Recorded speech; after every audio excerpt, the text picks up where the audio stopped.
Magandang umaga po sa bawat isa sa atin at itong araw na ito tayo nagpapasalamat sa Panginoon sa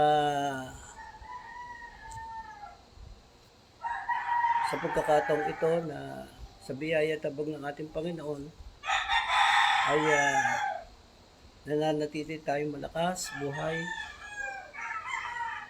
at patuloy tayong nakapagbibigay ng parangal sa ating Diyos na makapangyarihan sa lahat.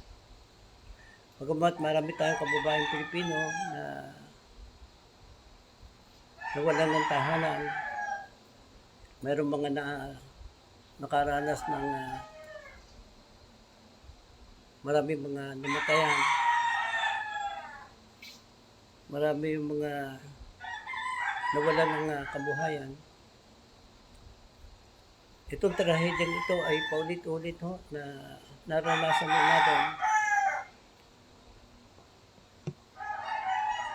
na pwede naman pala na ito ay maiwasan natin. Kung kikilalanin natin yung Diyos na makapangyarihan sa lahat. Allow me to share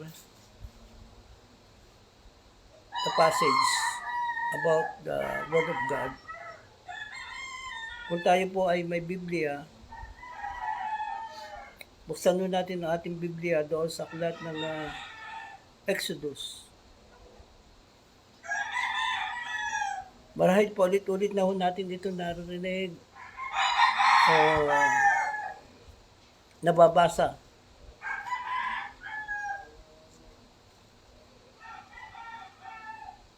Pero hanggat ito ay hindi natin naiintindihan at patuloy nating sinusuway yung kalooban ng ating Panginoon, hindi po maiwasan mga kababayan, kung ikaw man ngayon ay nag-aalala ngayon dahil may pamilya ka na nandito sa bansang Pilipinas, kung ano na yung nangyari doon sa ating pamilya, tayo ba ay bahagi doon sa naapektuhan itong bagyo na ating naranasan, ay alalahanin natin ito yung message. Hindi po ito galing sa akin. Ito ay galing mismo sa Panginoon. Bahagi ito doon sa tinatawag nating video. Bahagi po ito doon sa 10 utos na minsan doon sa atin ng mga kababayang Katoliko, tinanggal ito ng inyong tagapanguna Napakahalagang utos na dapat ito ay hindi na nawawala kasi ito ay patungkol sa Diyos. Yung 5, ito ay para sa Panginoon. Doon sa 10 Commandment, yung 5, ito yung tungkulin natin sa ating kapwa. Kaya ito ay nauwi sa 2 pangungusap na napakahalagang utos. Love the Lord your God with all your heart, with all your soul, with all your mind. Sa ibang salin, with all your strength. Love your neighbor as you love yourself. Ito po yung command ng ating Panginoon. It is a command. It is not optional. Kaya kung nakita natin na yung way ng ating pamamaraan, ng ating pagsamba, ay salungat daw sa itinuturo ng katotohanan ng salita ng Diyos. Kasi ang Biblia ito po ay salita ng Diyos. Ang pinakapusod nito, yung pagmamahal ng Diyos. Dahil yung Diyos na lumikha sa atin, after na magkasala yung unang tao na si Eva at si Adan, yung kasalanan ay dumaloy sa sangkatauhan at yung kamatayan kasi lahat tayo ay nagkasala sa harapan ng ating Panginoon. Ito po yung command na kapag nakita natin ito hong katotohanan ito, nawa ito ay sa tulong ng Espiritu ng Diyos makapagbukas ng ating kaisipan. Ang sabi ko dito, Exodus chapter 20, binasa ko ito doon sa Mabuting Balita Biblia. Ito po ay Bible ng mga Katoliko.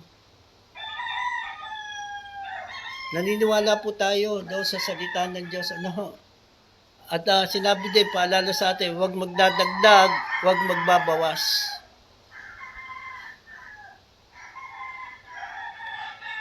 Babasahin doon natin, ano?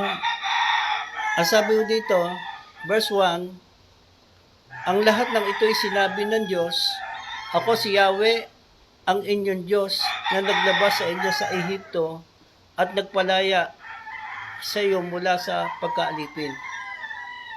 Huwag kang sasamba sa ibang Diyos maliban sa akin. Huwag kang gagawa ng imahen ng anumang nilalang na nasa langit, nasa lupa, o nasa tubig upang sambahin. Huwag mo silang yuyukuran ni sasambahin sapagkat akong si Yahweh na iyong Diyos ay mapanibuguing Diyos.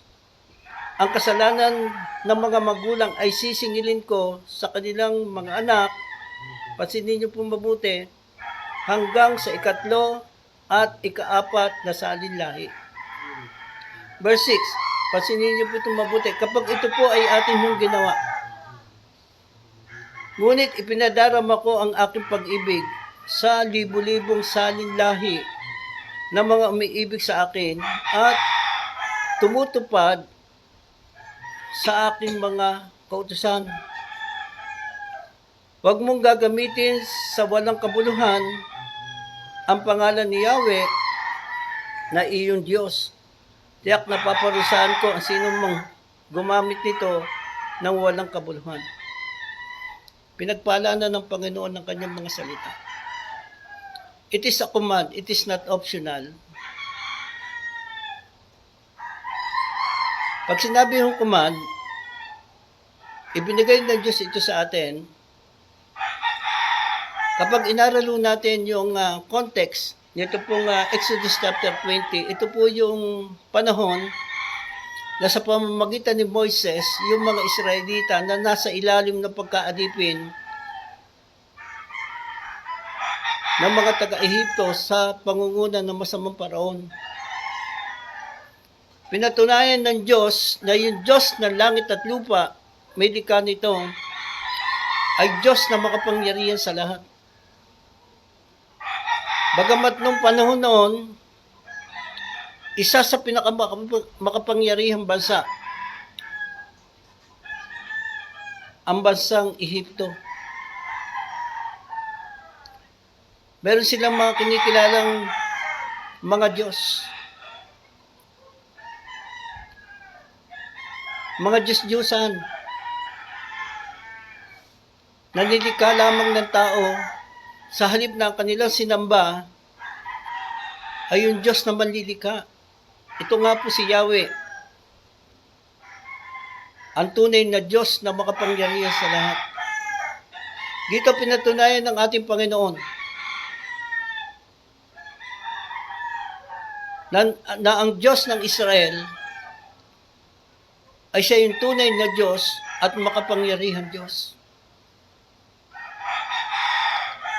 Kaya po ito yung sinabi ng ating Panginoon kay Moises na siya yung pinili ng Diyos para yung mga Israelita na nasa ilalim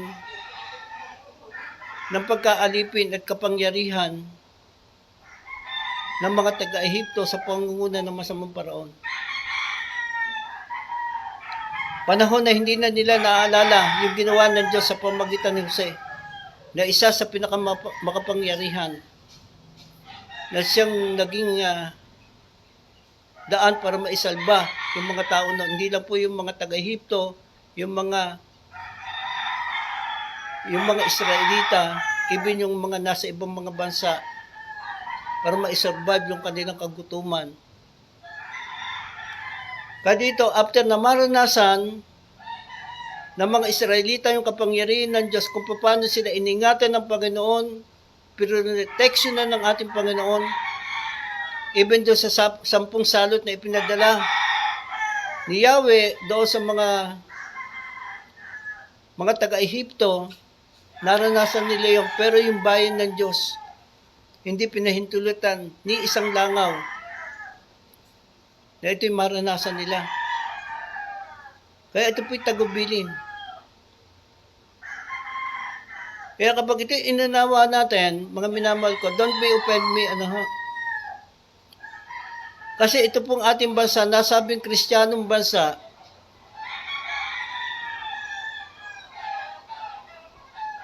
kahit sabihin natin gumagamit tayo ng Biblia, pero yung itinuturo naman natin ay half-truth, sorry to say, bawal nga po yung magbawas. Sinabi ko yan sa Revelation, chapter 22, verse 18. Ang sabi ko dito, para at least maintindihan natin itong pinag-aaral natin, nadagdagan nga po yung sa inyo pong Biblia. Pero sabi dito, akong si Juan ay nagbibigay ng babala sa sino mang makarinig ng mga propesiya na nasa aklat na ito. Ang sino mang magdaragdag sa nilalaman ng aklat na ito ay daragdagan ng Diyos ng parusa, idaragdag sa kanya ang mga salot na nakasulat dito. Ang sino mang mag-alis ng anuman sa mga propesiyang naririto ay aalisin naman ng Diyos ng karapatan sa bunga ng punong kahoy na nagbibigay buhay at sa banal na lungsod na binabanggit dito. Ginamit ko po yung Biblia. Biblia ho ng mga kababayan nating Katoliko. Nagdagdag ho kayo dito eh. Tapos tinanggal niya yung pinakamahalagang utos doon sa 10 utos. Kaya dito pa lang alam na ho natin eh. Kaya kami yung mga under shepherd ng ating Panginoon, wag mo ma-open kasi kaya ho nakikita natin sa ating kapanahonan ngayon, di po ba kayo nagtataka? Hindi ho ako galit sa mga bading, hindi ho ako galit sa mga tomboy. Ang dahilan no, kaya ho dumami ho yung, hindi naman ho sila nanganganak eh. Lalaki sa kapwa lalaki, babae sa kapwa babae. Ang problema nga ho, ang dahilan, pag binasa niyo yung Roma chapter 1, verse 18 hanggang sa mga katapusan, ito yung dahilan. Sa halip na sambahin, yung Diyos na lumikha sa atin, ang sinasamba ho natin kasi ay yung mga nilikha ng ating Panginoon. Kaya kapag ganun yung kalalagayan natin, huwag ho tayong aasa na malulugod ho natin yung Diyos.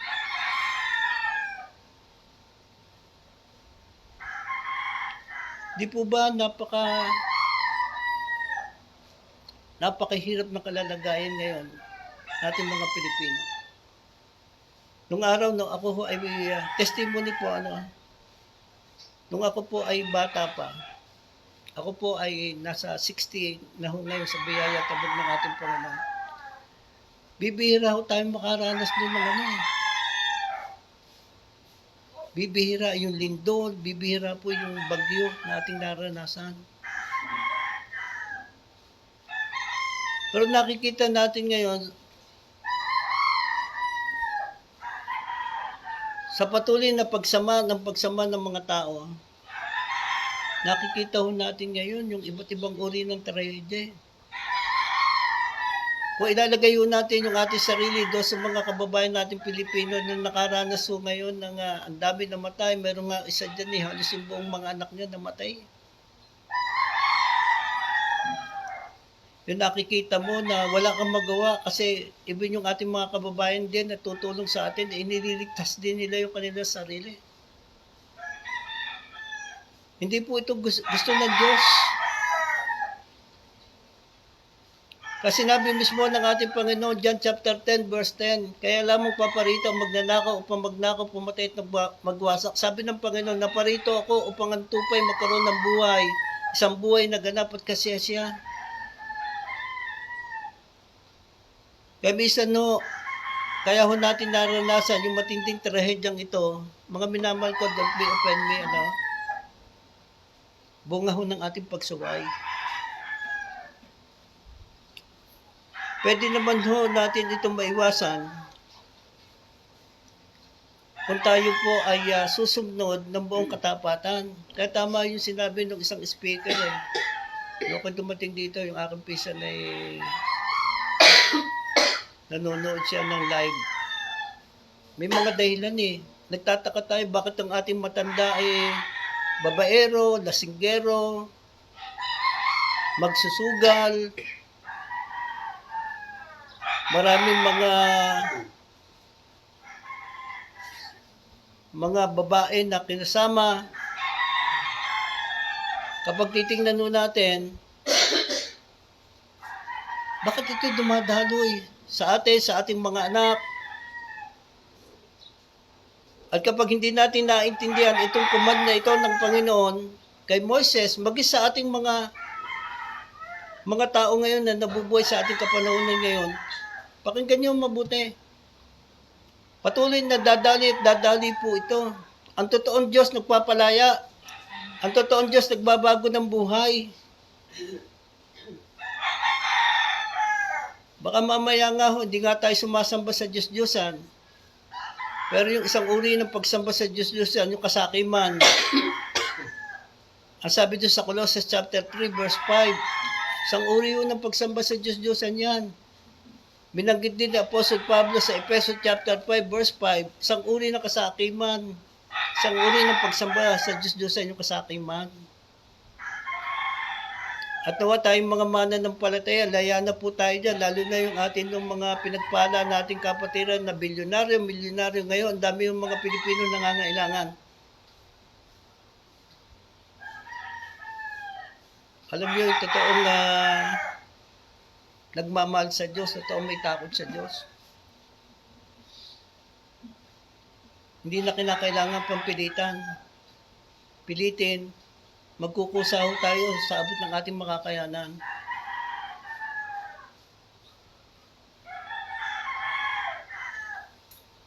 Pwede naman hindi natin maranasan ito eh.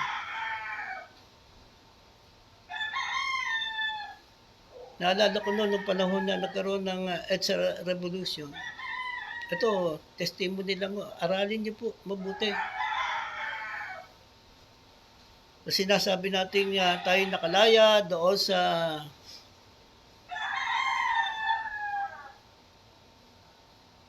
mapang-aping gobyerno ng mga panahon noon. After na tayo makalaya, sa halip na ibigay natin yung karangalan sa Diyos, bigyan natin yung parangal, ang Diyos na buhay na makapangyarihan sa lahat, na siyang dahilan kung bakit tayo ay nakaranas ng ganong kalalagayan. Anong ginawa ho natin? Sorry to say, mahal ko po kasi kayo eh. Nagpatayo tayo ng rebulto doon sa EDSA eh. Anong kasunod nung nangyari? Lahar. Ormoc tragedy. Napakadaming namatay.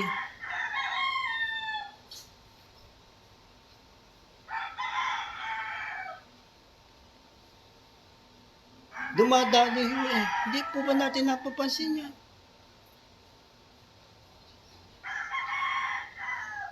Nagtataka tayo bakit yung sakit na cancer na ito paulit-ulit na nangyayari. Napapagkamalan pa natin yung mga matatanda kung yun ay buhay. Pati ako napagbintangan niyo pa.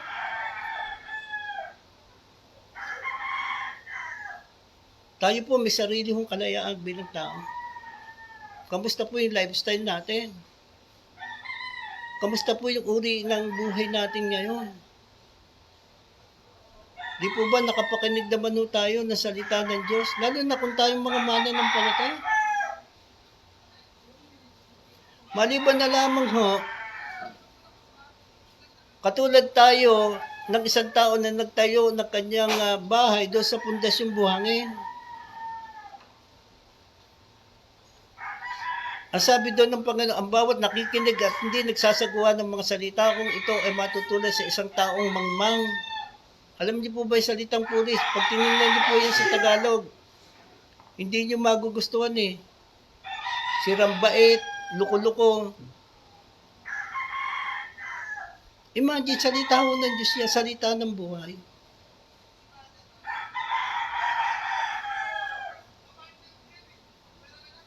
Ang dami yung mga tao, nakakaranas ng bagyo, nagtatawa ng patay. Nakakaranas yung ating mga kababayan ng Pilipino, ang daming na aksidente, ang daming napahamak, ang daming namatay, ang daming nawalan ng kabuhayan.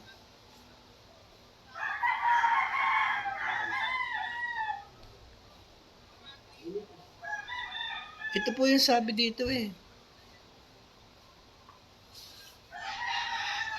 O challenge ko po sa inyo, mga minamahal kong kababayan. Kristiyanong bansa tayo. Alam niyo po ba ibig sabihin ng Kristiyanong bansa?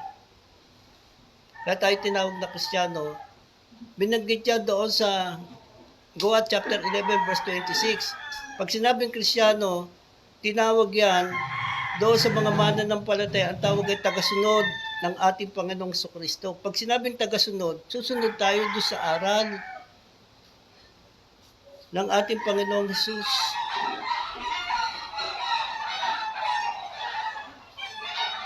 Ang sabi dito, huwag kang sasamba sa ibang Diyos maliban sa akin.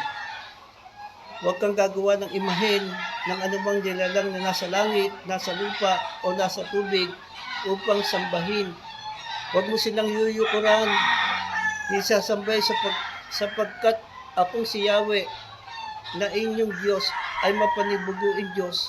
Ang kasalanan ng mga magulang ay sisingilin ko sa kanilang mga anak hanggang sa ika-3 at ika-4 kasalinan. Mabigat po ito.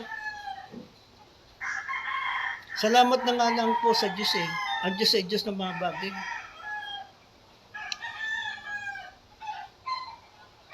Bagamat yung bayan ng Diyos, paulit-ulit nga po eh. Dahil ang Diyos ay tapat daw sa pangako ng Diyos sa kanyang bayan, ibig sa ating mga mananampalataya sa ating kapanahon ng ngayon na nakabilang doon sa lahi ni Abraham, nung tayo tumanggap at sumampalataya sa ating Panginoong Jesucristo, tapat ho ang ating Panginoon. Marami yung mga Kristiyano, sorry to say, ang buhay pa rin natin katulad din ng mga Israelita. Pagka naranasan natin yung bunga ng ating nung mga pagsuway sa Diyos, saka natin naisipan lumapit sa Diyos, ang Diyos na mabagin. Kapag nakita yung ating pagpapakumbaba, hihingi tayo ng tawad sa Diyos, isasalba tayo ng Panginoon doon sa ating problema mabigat. Pero after na makaraos, para ba nakakalimutan natin yung mga ginawa ng Diyos sa buhay ng bawat isa sa atin? Hindi po ba nakakalungkot po yan? May iwasan no sana natin yung problemang ito. Doon lang sa mga vices bisyo natin. Natuos nyo na po ba kung magkano na nagagas? Milyon na po yan. Paano kung tayo po ay sakitin, natuos nyo na po ba kung magkano yung nagastos natin lahat? Di po ba napakalaki niyan? Pero pwede naman nun natin maiwasan yan eh. Susunod lamang mo tayo doon sa salita ng Diyos.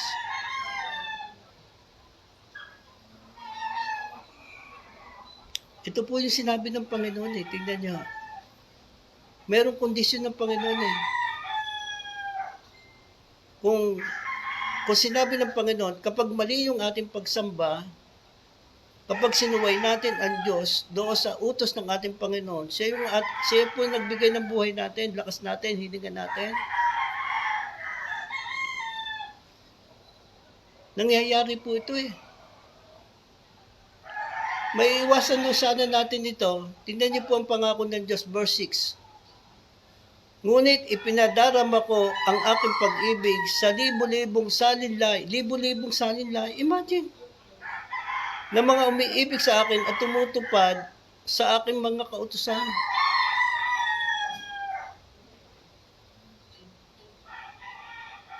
Kaya napakalaga po yung tumutupad at sumusunod sa kautusan ng Diyos.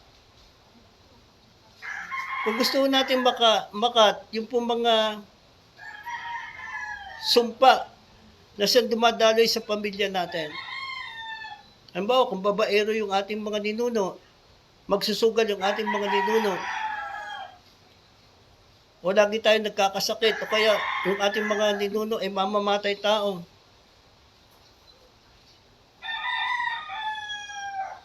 Merong itinuro mula sa salita ng Diyos eh.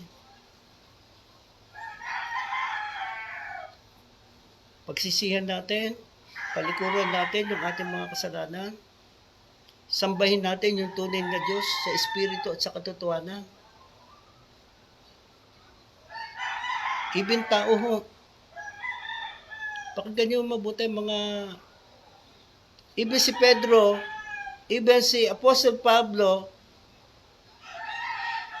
dahil sila ginamit ng Panginoon mightily, imagine gusto silang sambahin ng tao, hinapak nila yung damit nila. Dahil alam nila na kaya nararanasan ng mga tao yung himala ng kagalingan, himala ng paglaya. Naalala ko si Apostle Pablo, di ba? Yung nahulog sa bintana. He is filled by the Holy Spirit. Nabuhay yung nahulog na yun. Alam niyo po ba kung bakit? Hindi dahil kay Apostle Pablo, kundi galing mismo dahil ito doon sa ating Panginoon. Hindi sila pumayag. Sasambahin sila ng mga tao. Ang tunay na pagsamba, ito'y sagrado, ito'y tanging sa Panginoon Diyos na makapangyarihan lamang. Hindi kinakailangan natin ito ibigay. Doon sa mga bagay na nilikha lamang ng ating Panginoon. Pakinggan niyo mabuti. Ano pa isang uri ng pagsamba? Lahat ng bagay na pinahalagan natin, minahal natin na higit sa Panginoon. Yan ay isang uri ng pagsamba. Kaya wag tayong magtataka, bakit hindi mawala-wala? At tulad sinabi nga nung isa sa, bakit di mawala-wala? Itreso natin. Hindi ko ganun kadali ang mangaral at magturo ng salita ng Panginoon. Pwede ko kayong ma-open. Pwede kayong magalit sa akin. Pero dahil mahal ko nga ho kayo, walang makakalaya kung walang lingkod ng Diyos na magsasabi ng katotohanan. Kaya sinabi ng ating Panginoon mismo, you will know the truth and the truth will set you free. Ang nakakatakot po dito, kapag mali po yung pagsamba ho natin, akala natin ay yung nagturo sa ating leader, ito yung tama, dahil sinasabi na tayo ang tama, tayo ang pinakamarami. Suriin ho natin, even leader ho natin, suriin ho natin, sorry to say, even nga kami mga born again eh. Baka mamaya namumuhay na yun sa laman.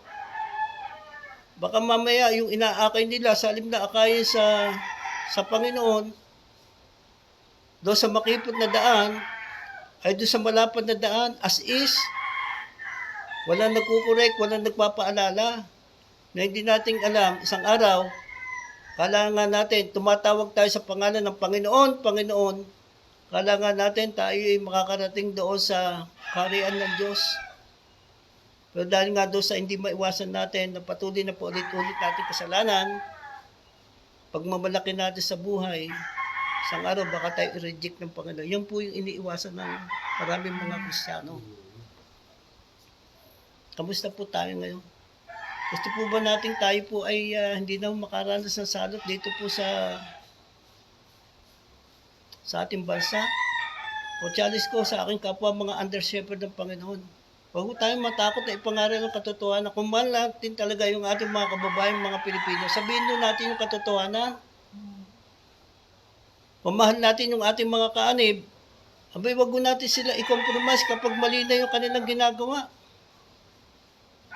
Sabihin nyo natin, kung sila po ay sumasalungat na sa kalooban ng Diyos, baka mamaya, pati tayo madamay. Naalala ko si Eli, isang punong pari sa kanyang kapanahunan. Ang dami ng sumbong ng mga Israelita doon sa kanyang mga anak na naglilingkod din sa templo. Hindi pinansin. Binaliwala. Hanggang sa dumating yung pagkakataon. Dahil doon sa puot ng Diyos, yung kanyang mga anak, even siya nadamay. Ay ayaw natin mangyari ito. O seryoso pong usapan. Hindi umiibig sa Diyos.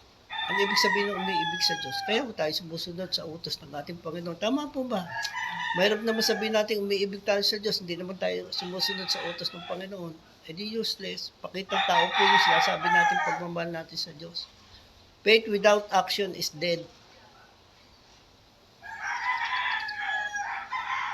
Kasi Abraham mo kinalugdan, yung mga tao nung una, kinalugdan ng Diyos dahil sa kanilang pagsunod.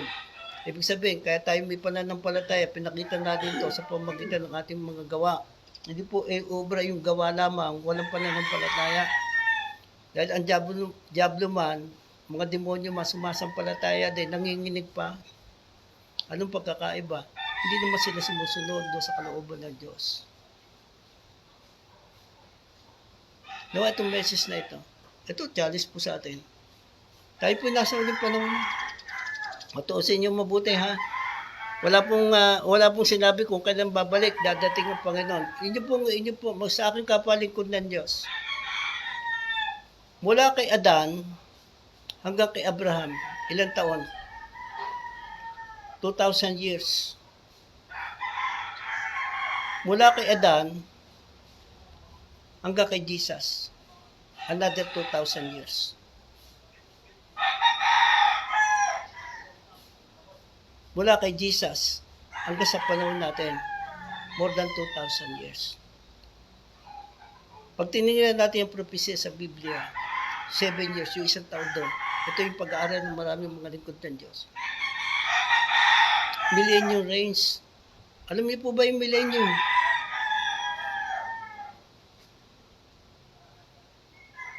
Magaganap na dyan yung rapture. Ito po yung pag-aaral ng ibang mga lingkod ng Diyos.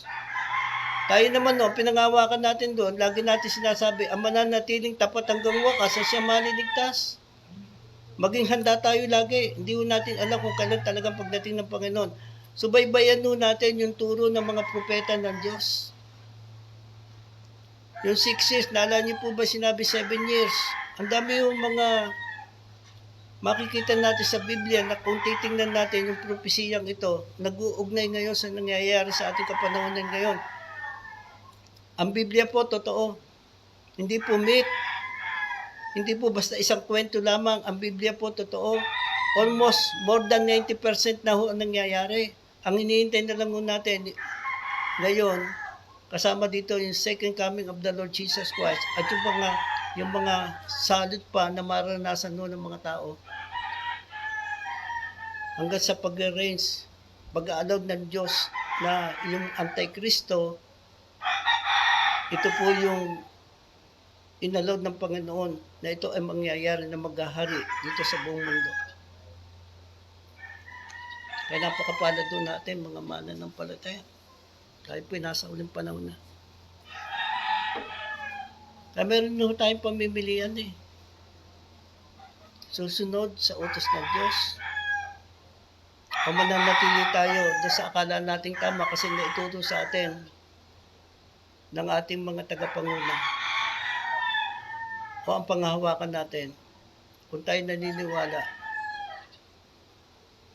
na dapat ang lahat ng aral, lahat ng doktrina na meron tayo, ito ay pinahihintulutan mula doon sa salita ng katotohanan. Gusto natin makalaya? Hindi ito sa pilita. Kung nakikita natin sa pamilya natin, paulit-ulit na dumadaloy yung ganitong uri ng kasalanan.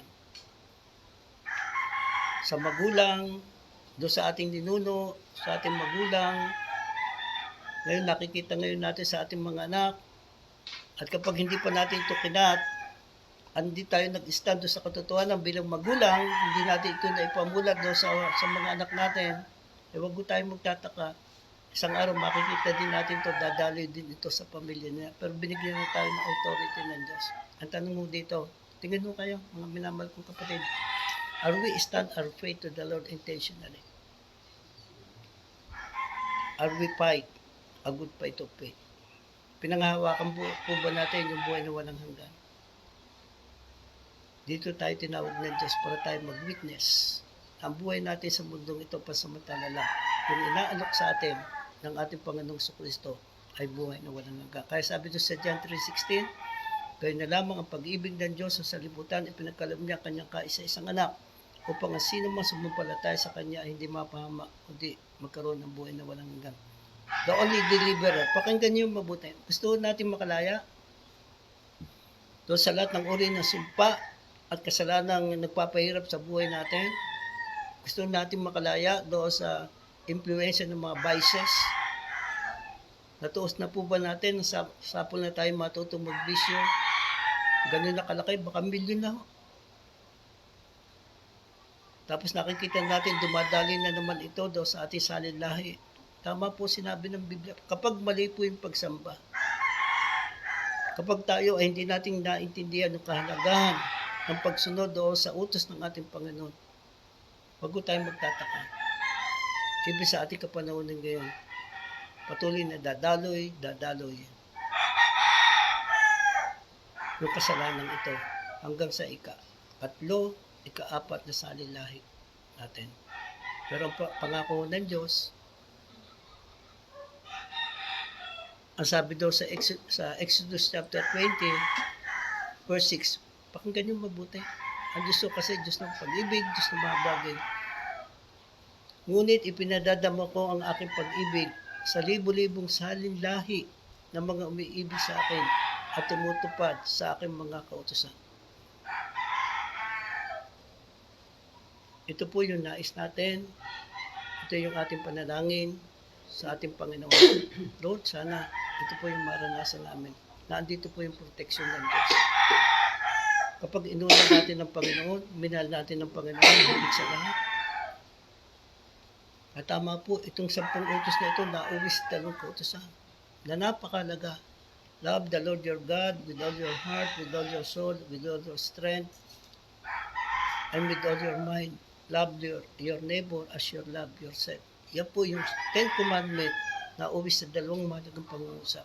Nawa ito nakikita natin sa ating kapanahon ngayon. Maraming po salamat at nawa ito ay naging hamon, naging aral sa bawat isa sa atin, nagbukas ng ating kaisipan mula sa umagang ito. Hayaan natin na ito sa tulong ng ating Panginoon iparanas sa bawat isa sa atin. Simple panalangin o galing sa puso. Hindi ito sa Pilipinas. Kung meron doon tayong nalabag, ako po naniniwala habang tayo ay nag-aaral ng salita ng Diyos, ang Panginoon nangungusap sa bawat isa sa atin. Ipinapakita sa atin yung ating kalalagayan ngayon sa harapan ng Panginoon. Kung nakita natin na marami tayong sinuway sa Diyos, lalo na tayong mga mananampalataya, hindi po ba alam natin na nakakatakot po yun. Mas mabuti pa yung mga Kristiyano, yung mga di-Kristiyano na hindi nakakaalam ng katotohanan. Kaysa mga Kristiyano na nakakaalam na natin kung ano yung tama, pero patuloy pa rin natin ito sinusuway. Nakakatakot po ito, mga minamahal kong kapatid. Ito na yung time.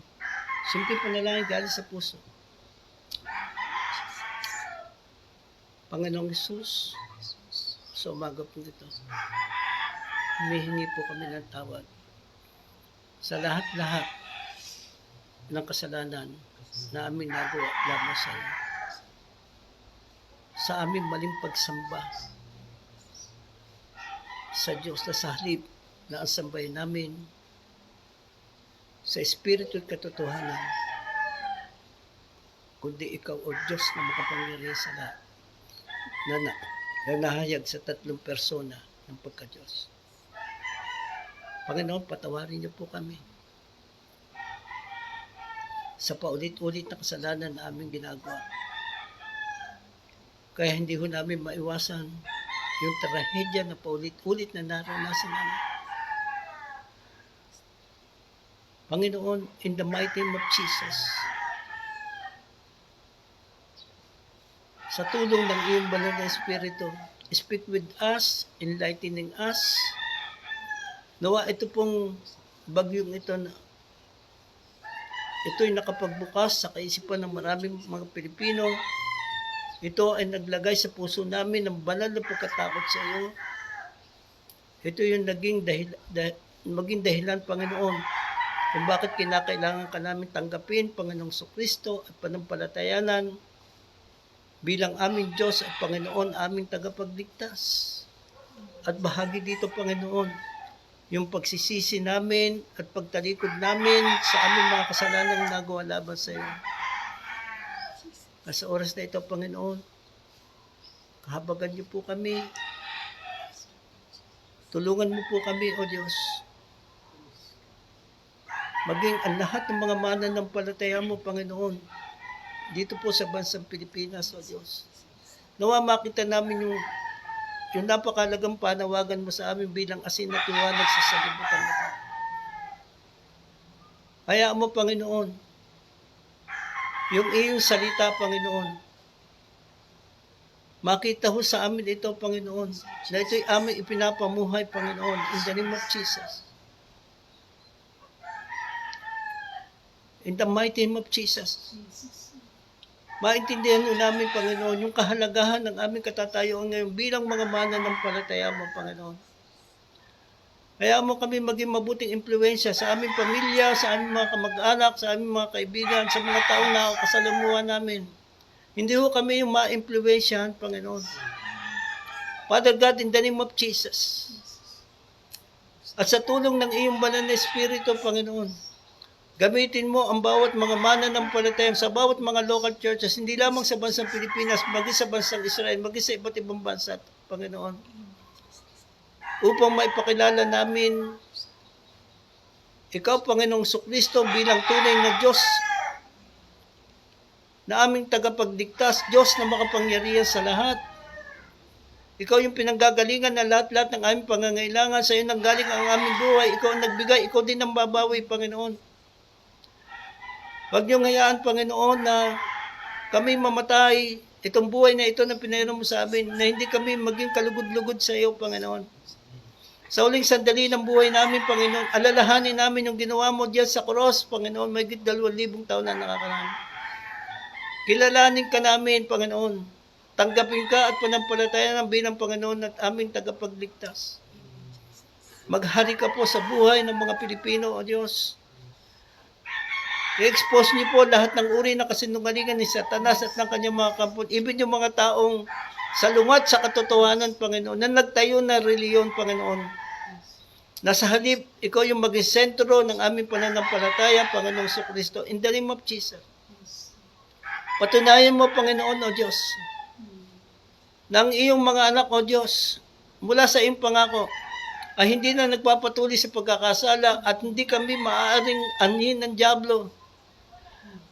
Kami iyong mga anak, bagamat ang mundong ito ay nasa kapangyarihan ng dyablo, Panginoon. Napakapalad namin, Panginoon. Through your Spirit is in us, Lord God. Kaya meron kang pangako sa amin, Panginoon. If God is with us, who is against us? We are more than conquerors through you who love us. Lord, wag mo namin hayaan na ito yung may pagpalit namin, Panginoon, yung aming katatayuan sa iyo bilang mga anak mo, O Diyos. Ito yung kalalagayan namin, Panginoon. Malibang ialad mo, nabawiin ang buhay namin, Panginoon. Never mo, Panginoon, kaming pababayaan, Panginoon, dahil higit kang makapangyarihan sa lahat. In the name of Jesus. Lord, wisdom and understanding be upon us. Sa makapangyarihang pangalan ni Jesus, Father God. At hinihiling namin, Panginoon, na patuloy na kapuspusan ng iyong banal na Espiritu, even sa mga lingkod mo na ginagamit ngayon mightily, even na nasa social media. Let your name be lifted up. In the name of Jesus, yung divine protection mo, igawad mo sa lahat ng mga anak mo. Father God, in the name of Jesus, salamat sa iyong banal na angel sa tumutulong sa mga anak mong naligtas. Salamat sa iyong provision given na ito, Panginoon. Turuan mo kami sumunod sa iyo, Panginoon. Upang tamasain namin, Panginoon, yung pag-ibig mo hanggang sa 1,000 salin lahi, Panginoon. In the name of Jesus. Masumpungan mo kami, Panginoon, sa aming pagharap sa iyo, Panginoon, sa mga talento namin, kaloob namin na pinagkatiwala mo sa amin. ng iyong banal na Espiritu sa kayamanan na pinagkatiwala mo sa amin. Sasabihin mo sa amin, sa aming pagharap sa iyo, Amang banal na nasa langit. Well done, good and faithful servant. Makihati ka sa aking kagalakan, O Diyos. In the name of Jesus. Lord God, bless us indeed, O Lord. Enlarge our territory. Let your hand be upon us and keep us from evil so that we may not cause pain. Lord, salamat. Salamat, Panginoon, sa pag-asa. Salamat sa mga pangako mo sa amin. Ito po yung aming pinanghawakan. Ang iniiyak namin sa iyo, Panginoon, yung mga taong wala pong tamang relasyon sa iyo. Yung mga taong hindi ka po kilalang lubusan, O Diyos. Lord, sa iyong biyaya, tabag, Panginoon. Umiiyak po kami para dito po sa bansang Pilipinas. Hayaan mo, Panginoon, ang body of Christ, Panginoon, na tinawag mo, Panginoon, dito po sa aming bansa, Panginoon. Mag-isa iba't ibang bansa, Panginoon. Lord, gamitin niyo po kami maitili. Ang kapangyarihan mo ay mahayag sa buhay namin para maipakilala namin sa mga tao na ikaw ay buhay, makapangyarihan ka sa lahat, O Diyos. Tunay na nagbabago ng buhay, nagpapalaya sa iba't ibang uri ng vices mula daw sa impluwensya ni Satanas at ng kanyang mga kapatid. In the mighty name of Jesus, Father God. Panginoon, without you, we can do nothing, Father God. Kailangan namin ng iyong banal na Espiritu, Father God, in the name of Jesus. Panatag po yung kalooban namin. Pagamat masakit, Panginoon, ng iyong ginagawang pagtutuwid dito sa aming bansa, let your will be done. Gawin niyo na po pinakamainat, pinakamabuti. Dahil nais mo, Panginoon, lahat ng tayo maligtas at makalam ng katotohanan. Lord, salamat po. Binabalik namin sa iyo lahat ng papuri. Binabalik namin sa iyo lahat ng parangal, lahat ng kaluwalhatian. Ito po ang samot dalangin namin sa makapangyarihang pangalan ni Jesus. Na tayo magsabi ng Amen and Amen. To God be all the glory. I love you and God bless you all. Mabuhay po tayo lahat. Pakishare po ito kung ito po ay isang mensahe na naging pagpapala po sa atin. God bless po.